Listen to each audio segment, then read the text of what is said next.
Welcome to the Mighty Emotions podcast. I'm your host, Giselle. I'm a certified emotions coach, and I teach you how to respond better to your emotions so you can feel better in your life. My mission is to show you how to work with your emotions to become more emotionally resilient. Your emotions are not designed to overpower you, they're designed to empower you. On this podcast, I share what our emotions are, how to understand them and work with them, and the tools you need to reclaim your power and get unstuck from emotional pain so you can find fulfillment in your life again. I'm so glad you're here. Now let's get into the episode.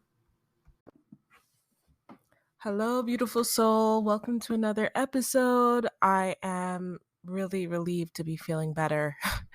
I don't know if you follow me on Instagram, but I went a little quiet on there. I was super ill.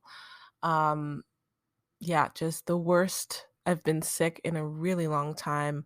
I don't really recommend it. I don't wish it on my worst enemy. I am so, so grateful that my husband was able to step in. And I mean, he would say it's his job, which I guess, but it's still, we're not entitled to anything. And I'm really, really grateful that he was able to be there, take care of everything, take care of me. Honestly, it was brutal and I needed to get an episode up to you guys. So I'm glad that I'm feeling better enough to do so. Next week's episode is going to be a beautiful, vulnerable discussion, conversation with my friend Michaela. Um, Sorry, I'm like, Michaela, I can't speak. My friend Michaela, who's a self-love coach, it's a beautiful conversation. So I'm really excited for you to hear it and to hear all the guests that I have. I have some other guests for May. I'm doing 2 solo episodes and 2 guest episodes a month if I can find just guests. I'm so grateful for the people who are willing to hop on here and be vulnerable and share what it's like to be human and that it's okay and that we can overcome things. All my guests are people who have really done a lot of work and who have really experienced their emotions in a wide range of ways and now help people on different journeys. So it's a great way for you to learn, what's out there, what kind of support is out there for you. Because I always say we need to get support. We need to get support. So this is hopefully the podcast is not just me giving you support through the concepts that I'm teaching, but I'm introducing you to other people who might be able to support you. So I'm really, really grateful for that. The other thing I wanted to remind you is that I have a book coming out this year, guys.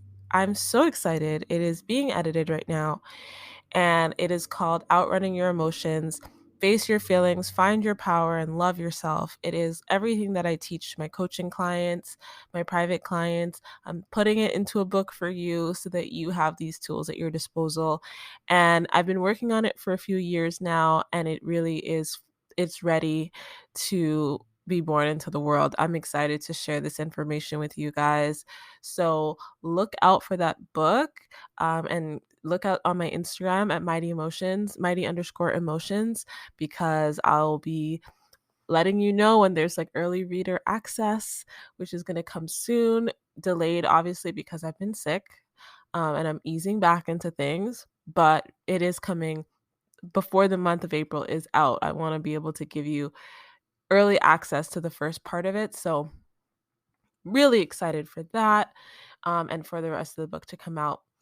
And today I wanted to talk about something that I go into more detail in the book in part 1, but something that I don't hear a lot of people talk about or share about, which is the way that our psyche, our mind plays into processing our emotions, but by breaking down for you what the mind really is, because we have 3 layers of mind, each with a different function. And you may have heard of the conscious mind, the subconscious mind, and the unconscious mind. A lot of people kind of muffle together the subconscious and unconscious, but they use the terms interchangeably. They're like, oh, it's really the same thing. And they're not the same thing. So like I said, I go into that in detail in part 1 of the book, but I wanted to do an episode about it as well because it's been coming up in my coaching sessions, and it's something that I haven't really talked much about because I try to stay away from, certain using big words. I try to keep things really kind of layman's terms, but this is really important to understand. So you, me, all of us as humans, we have these three layers of mind, or these like three different ways that our mind functions. And the first one is the unconscious layer of mind. And that is what's absorbing always information, all of the sensory information, everything that we experience through our senses is being absorbed. There's no filter on our unconscious. It's just taking things in, taking information in, storing that information for, a rainy day. um we have no control over it. It is an automatic process that happens, and it's really our unconscious mind, which is where our nervous system, it's linked to our nervous systems. That's where our emotions are signaled from, because our unconscious mind is monitoring whether or not our needs are being met. It's that like instinctual part of us, that survival part of us. And when I talk about survival, I don't talk about existing.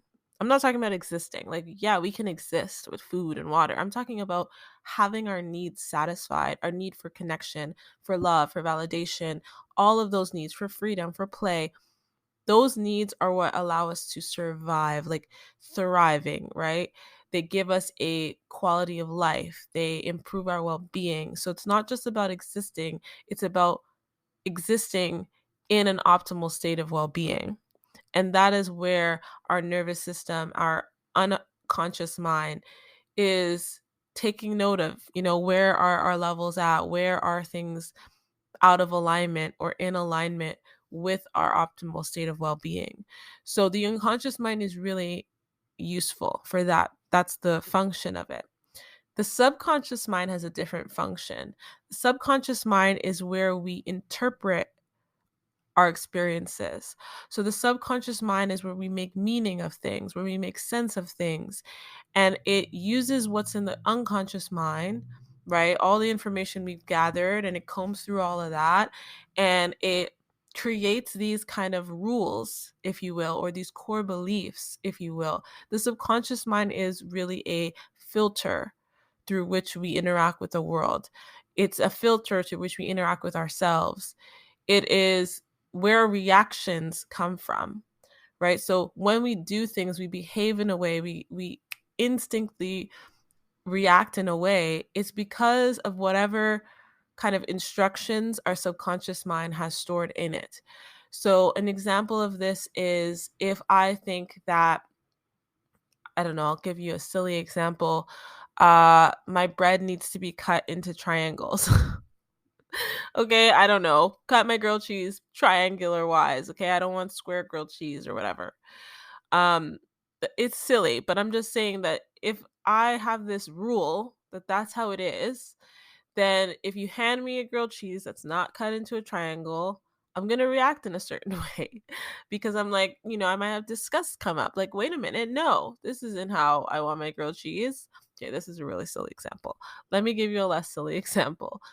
Um, if I have a subconscious belief that I'm not good enough, that something's wrong with me, that I'm inherently broken, then the slightest thing can happen and I'm going to react in accordance with that, right? And I have no control over it because that belief was created out of my mind needing to make something mean something, needing to make sense of things.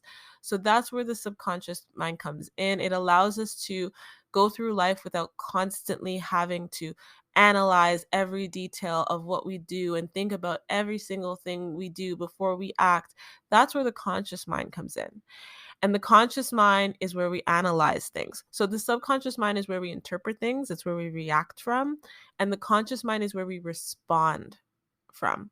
So that's where we look at things objectively, take a step back, ask questions, challenge our thoughts, like analyze a situation, seek new information, take in new information intentionally. The conscious mind is where we are intentional from. So the subconscious mind is just us reacting, not being intentional. just automatic, autopilot. And the conscious mind is where we're intentional from. We're deliberate, we're measured, we calculated, we're like, let me take my time with this, make a decision, and move forward. And from the conscious mind, we can create new subconscious scripts.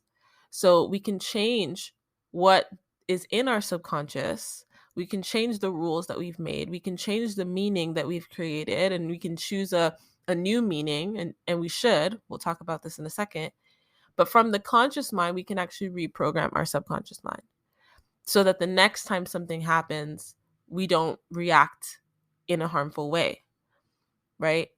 So, in this way, we have this amazing ability when we understand how our minds work to live intentionally, to heal from the past, to build resilience, to create and manifest whatever we want when we know how to work with these layers of mind. And this is what my method of coaching, what the Mighty Emotions method essentially allows you to do.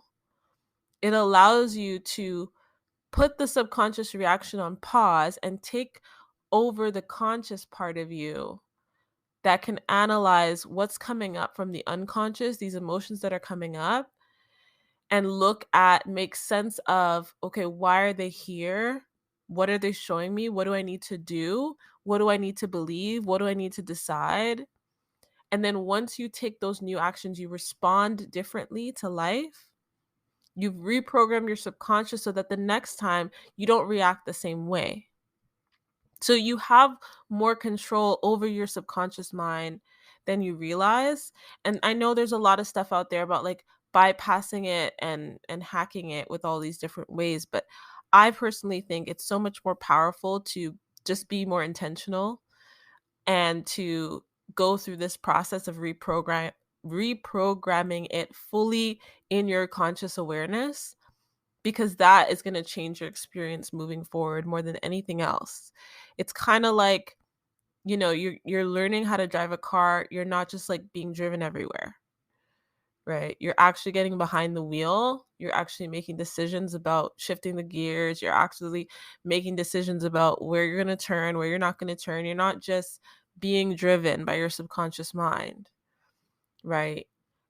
Even if you get a good driver, even if you get the driver to take you where you want to go, it's still a life skill to be able to take yourself, right? It's an important life skill. So learning how to process your emotions fully requires that you can work with that unconscious part. You can work with the body first, because that's where it stems from. And then you can allow your conscious mind to take over rather than just reacting from the subconscious place. Of course, it's not possible 100% of the time, and it doesn't need to be. That's totally okay. It's just about knowing how to use these skills to achieve inner peace and equilibrium and getting your needs met and taking care of yourself, right? This is why we process our emotions, so that we can take better care of ourselves.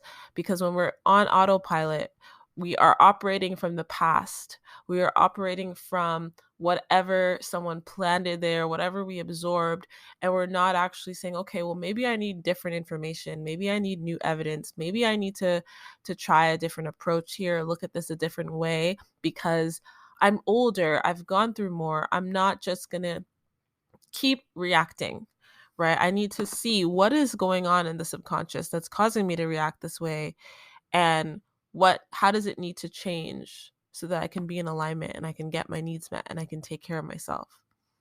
And so we need the subconscious. We need the subconscious, we need the unconscious, we need the conscious mind. They all help us, right? When we understand them, which is why in part 1 I go into detail about how the process works, and how when the body sends that signal to the subconscious mind, it takes that, it interprets that and decides, okay, well, what do we do with this? And what processing our emotions allows us to do is to notice that reaction, let it be okay, right? Honor that reaction, but then let the conscious part take over, so that we can actually unpack what's there, what's coming up, what needs to change in the subconscious. We can look at what's going on, what the unconscious is trying to communicate to us, and we can make it we can turn that into action that's aligned with getting our needs met, so that next time something happens, next time that feeling is triggered, we know what it is. Our subconscious mind isn't just going, we're, oh, that's sadness, oh, that's shame, oh, that's fear, oh, okay, I understand that, I recognize that, I know what to do about that. And that's what I love watching, seeing my clients just have that power come back, where they're no longer so reactive in the same way. They're not reacting from the past. They've actually gone, oh, I actually know what to do with this feeling, with this emotion, right? And our feelings live in our subconscious mind, because our feelings are all the stories that we have, again, from things, the information we've absorbed and collected in the past. And so it's so important that we use that conscious mind piece that is meant to work for us. And we don't just use it as a radio to hear all the thoughts we have, to just hear our internal stories and scripts. We use it to actually change things, to make changes, right? We use it to tap into and help us become aware of what's in the subconscious, because we need to bring what's in the subconscious into our conscious awareness in order to change it. We can't just go, well, I kind of vaguely, I feel like I'm not good enough. That's really vague for our mind. Our mind cannot do anything with that. It's like, what does that mean? Not good enough at what? In what instance? Like, it needs specifics, right? Our conscious mind, our unconscious mind, it needs specifics in order for us to change what's going on.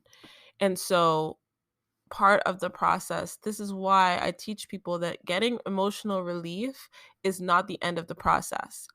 The end of the process is after you've neutralized that emotional reaction, that subconscious reaction, you know how to synthesize what's coming up and synthesize the information so that you can harmonize it and turn it into something that's going to serve you. And when you do that, you respond differently. And once you've responded differently, that sends feedback into your subconscious, so the next time you're going to react differently, right? So it's so amazing the way that everything works naturally within us. It's so, so beautiful. And I'm really excited for you guys to learn more about, what's underneath our emotions. I'm unpacking so much and making it really, really simple and easy to understand. I hope this episode was easy to understand, but there's a lot of like psychological terms and concepts and stuff out there. I just want it to be delivered to you in a way that makes you go, oh, that's not so complicated. Oh, my mind knows what to do with that. So that you can feel like safe with the information. And that's part one of the book, where I talk about facing your feelings. Like, how do you actually work with your emotions and your feelings, in the sense of like, where do they come from? Why do we have them? All of that. And then part two is where I go into how you find your power, how you actually take control of this process, how my Mighty Emotions method helps you do this. And then the third part of it is needs, and what your needs are, what the obstacles are that get in the way of us getting our needs met, how to work through that, all of that, taking that back into your hands, and really allowing you to cultivate deep love within yourself. And it's what's helped me on my journey. It's helped so many other people. My clients can attest to it. So I just cannot wait for you guys to read this book, to have this book. I am just very, very excited for it to be out in the world. And I hope that it just goes on and on and on and on and on for years and years and years, serving people in the best ways, just by helping you know that there is nothing wrong with you, that you are not broken in any way. You are a human being. You may be wounded, you may be injured, but you are not broken. You are not inherently flawed at all. You are so worthy and valuable. And when you can understand yourself in this deep way and hold yourself through it all and have the full human experience, you're going to see just how amazing you are, right? And how amazing life gets to be. So, with that, I'm going to stop. before I cry. I'm just so grateful for the work that I do and being able to share this with you because it's been a really rough journey for me in my life, and I share about that in the intro where I share my story like fully with you. It's super vulnerable. I don't think I've ever shared it to this degree. No, I've never shared it to this degree. So I share about that in the intro just so that you understand that everything that I'm sharing with you is something I earned, I worked for, I strive for. I continue to work with my emotions. I continue to get my conscious mind on board and to improve how I'm teaching. And there's so much layers, there's the layers of mind, but there's so much to be uncovered when it comes to our emotions and our feelings and how to use them to help us in this life, because they're not going anywhere. And neither am I. So I will see you guys for another episode next week, like I said, and then every Tuesday after that. And the book is coming out. I just cannot wait for you guys to have it. Thank you so much for listening, for sharing this with anyone. If you shared it, for supporting the podcast in any way, leaving a review, whatever it may be. Very, very grateful for you and your support. And I will seek you or speak to you on another episode. Bye. Thank you so much for listening to today's episode. It would mean so much if you could subscribe, leave a review, share with your friends and family, and let me know what you think by going to my Instagram at mighty_emotions and connecting with me and letting me know what you loved about today's episode. It really means a lot that you support this podcast, and I love coming to you each week with a new episode. So be sure to subscribe, let me know what you think, and take care of yourself.